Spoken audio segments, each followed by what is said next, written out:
It is no laughing matter. It is a parody. It's a CD given out by Chip Saltzman. He is a Republican in the race to be the head of the GOP, and it is generating quite a controversy. Here's just a few seconds of it.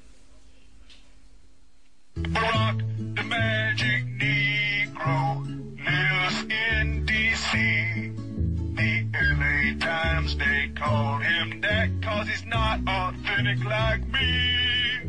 Okay, so again, that is just a few seconds of that. That's not all. There are other ditties on the CD like John Edwards' Poverty Tour, Right Place, Wrong Pastor, WRIGHT, and the Star Spanglish Banner.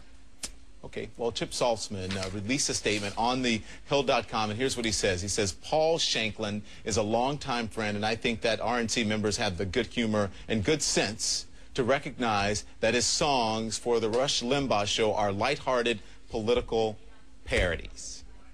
All right, so joining us tonight for this discussion, Reed Wilson is a writer for thehill.com.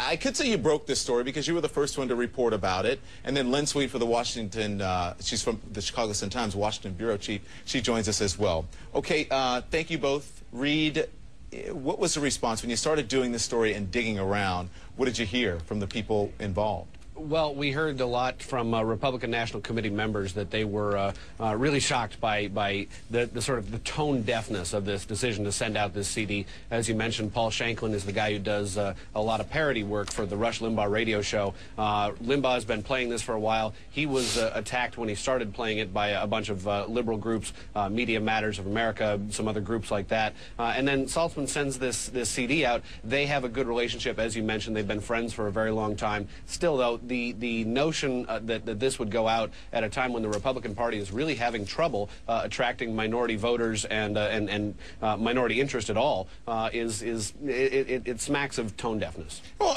tone deafness. There are some people who say, you know what, it's humor. It's humor. Come on, lighten up a little bit. Do you agree with that at all, Lynn Sweet? Peter, Paul, and Mary must be spinning around that their own song of all people, of all groups, to use their Puff the Magic Dragon as this, it's tasteless parody. See, it's one thing if a Rush Limbaugh wants to use it on his show.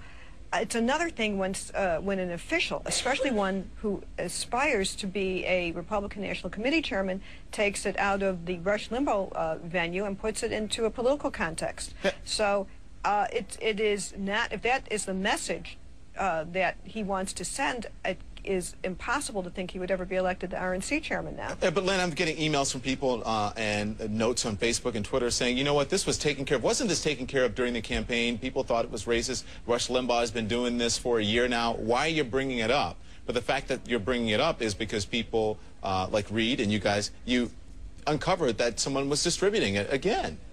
Well, that's what makes it different, is that it left the confines of the Rush Limbaugh show. Reed? That's absolutely right. It was sent out to all 168 members of the Republican National Committee, some of whom, at least one of whom I was told, wanted it out of his house. He didn't want the CD anywhere near him, and he threw it away as fast as he could.